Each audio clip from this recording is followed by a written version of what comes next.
It's the biggest mutant party of 2020, and sadly, it is over. But don't worry, we have all this year's hot goss from the Hellfire Gala headed your way. I'm your host Amanda McKnight, and today we'll be counting down the top 10 biggest Hellfire Gala 2022 revelations. Although honestly, I could probably do a part 2 to this list, so if you guys want to see that, let me know. I definitely got at least 10 more. Number 10. Avengers Assemble. Something quite interesting that recently might help to turn the tides of the Avengers against the mutants as we head into AXE Judgment Day, which will see Avengers, X-Men, and Eternals fight against each other. Or AXE if you prefer. I feel like I want to call this event AXE. Just sounds really epic. Iron Man recently discovered that Reed Richards had his mind altered by Professor X during a visit that Charles and Eric paid to him. This actually all came out in a brief, joking exchange between the two. Well, Tony was trying to kind of like make some witty remarks with Reed, but Reed ended up just being like super straight up with him. Typical Reed fashion. Reed revealed to Tony that he had learned how to mask the X gene, but that both Magneto and Professor X were not fans of this research and decided to punish Reed for meddling in mutant genetics by wiping the knowledge of how he did this from his mind. They didn't even bother to hide it from Reed, as they wanted him to live with the knowledge that they had and could do this again if needed. So now Tony knows, which means that the Avengers could have some more motivation for a reason to strike out against the X-Men. Also, if you missed when this whole thing even went down to begin with, you would want to check out X-Men/Fantastic Four, which is where that all happened, with Reed getting his mind wiped. Number 9. Moira Mactaggert updates. A lot of stuff about Moira is rehashed in this issue, to help you get up to speed for any Moira updates that, you may have missed. The revelation that Moira Mactaggert was alive and well was recently revealed to other members of the Quiet Council, along with the discovery that she had actually become one of Mutantkind's greatest enemies, happening first in Inferno. And the revelation that Moira had possibly been driven mad by her mutant power of resurrection was first suggested in X Men Red, with us learning of her mutant abilities first in House of X. Later, also alongside the discovery that she had become a robot near the end of the X Deaths and 10 Lives of Wolverine story. However, while all of this is rehashed and doesn't technically appear here first during the gala, for some of you who haven't been following as closely as perhaps someone like me who reads almost every mutant thing right now, but also that's kind of part of my job, this could definitely be considered an update revelation. Because for some people, they didn't read Inferno, they maybe didn't even read House of X. Although if you haven't read House of X, what are you doing? Go back and read Powers of 10 and House of X, so good. And friends, before I move on to this next spot, if you are loving this list, and like I said, if you want that part 2 for Hellfire Gala updates from this year, I have so many more things that I wanted to include. So be sure to click like on this video and give us a comment below letting us know you want that. Number 8. Moira Mactaggert joins Orchis. Something that is completely new, however, to the character is that Moira has joined Orchis. We knew that Moira was a villain, we knew that she was a robot, but we didn't know she joined up with Orchis to help them attack and destroy Mutantkind. It does make sense though as a next step for her, although it is terrifying to see these 3 major Orchis villains, Fei Long, Dr. Stasis, and Moira working together. Moira appears to be helping them infiltrate the gala with her meat puppet Mary Jane Watson, who we learn she had kidnapped during Free Comic Book Day and intended to wear as a suit in order to gain entry. MJ suit. It's quite a bold outfit. Number 7. Mary Jane keeps her skin. A very positive revelation, I think. We learned that Moira, although implying to some that she would be wearing MJ's skin to the gala as her outfit, did not actually do that. Well, at least not exactly.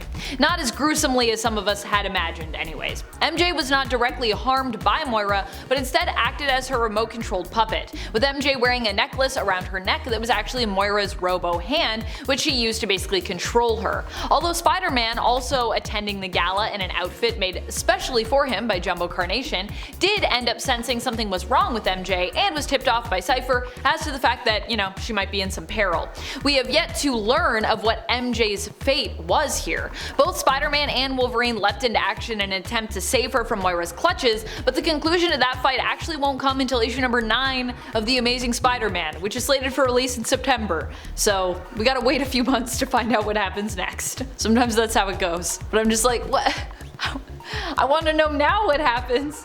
MJ, are you okay? Are you dead? She's probably not dead. But maybe, I don't know. Number 6. Proteus learns the truth. Initially, Orchis planned to out the mutant's secret during the gala, but the X-Men beat them to it, spoiling their intention to expose the mutants as liars who had kept the secret from the world. However, Moira still plans to attend the gala in order to end mutant resurrection. Now, her plan is to reveal the truth of her existence to Proteus and to let him know that, well, she never loved him, her son, but that his creation was simply a means to an end for her. Ouch. However, despite being hurt by this, Proteus refuses to believe that the person puppeting MJ is really and truly his mother, even though of course it is Moira. He refuses to basically accept that his mother would say such things to him, and he's basically like, whoever you are, you're not really my mom. Instead of splintering the five, Moira perhaps has only made them stronger as they rush over to defend Proteus against Moira, with Hope declaring that Proteus is a member of their family. The family that is the Five, which is super cute. I love when teams are like, we're a family. Number 5. VK Day? VM Day? We don't really know what this is yet, but we do know something big is brewing, and that is honestly enough of a revelation to be concerned with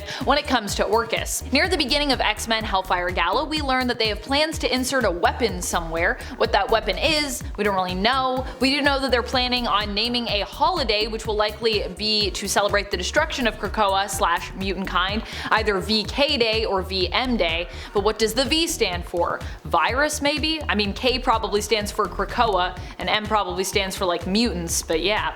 It also seems to be implied that this weapon involves some kind of payload, as we see Dr. Stasis recovering something elsewhere while the gala is going on. And it looks like it could be happening somewhere on Krakoa as well, so I don't know where that is, but it looks suspicious. Doesn't look good. Number 4. The secret is out. While technically we knew this story was coming as of X-Men issue number 12, the story didn't fully break publicly until the eve of the Hellfire Gala, as seen in X Men Hellfire Gala. And much to the shock of Emma Frost, who is once more hosting the gala again this year as White Queen of the Hellfire Gala, although she should soon be stepping down from that role, as we saw in Marauders, the end of the last Marauders series. During the 2021 X-Men, Daily Bugle reporter Ben Urich discovered the mutant's secret, that they had power to resurrect any mutants who were lost to them.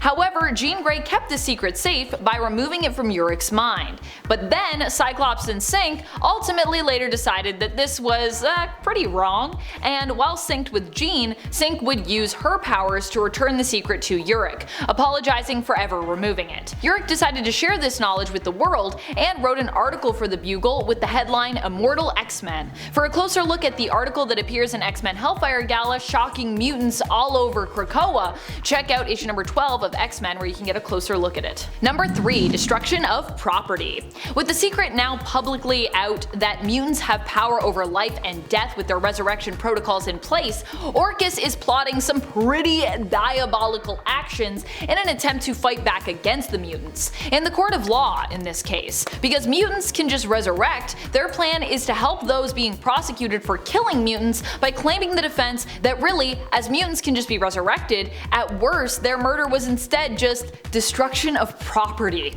Wow, that is some severe dehumanizing stuff there.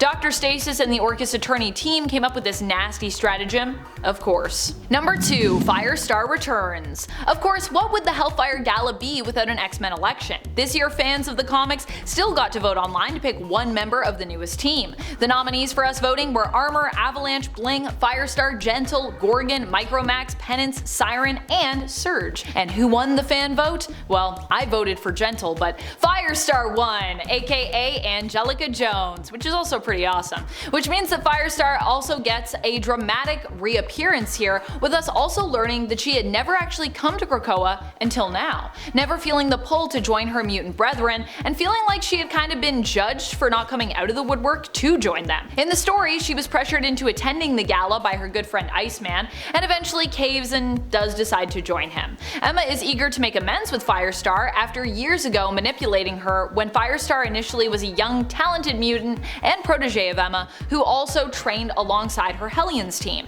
In an attempt to make amends with Firestar, Emma takes Captain America's advice and decides to nominate her for a spot on the X-Men team. Surprisingly to both readers and likely some mutants on the island as well, she is elected, but like a good surprise, I think. Number 1. New X-Men team. Aside from Firestar being elected by fans to join, we also get a completely new X-Men roster. Well, a mostly new X-Men roster, as the X-Men election is now intrinsically tied apparently to the Hellfire Gala. At least it is so far. Cyclops, Jean, and Synch decide to stay on the team, which seems to imply that they don't need to be re-elected, although if they did have to be re-elected, I would be kinda surprised. Cyclops is known to be the one responsible for the secret of mutant resurrection being released to the world, which means that a lot of mutants are not very happy with him this year. Nominated to join and those who end up elected are Forge, who is nominated by Cyclops, Havoc, who is in turn nominated by Forge, Magic, who is self-nominated, and Iceman, who is also self-nominated. I didn't think you could nominate yourself for the X-Men election, but apparently you can.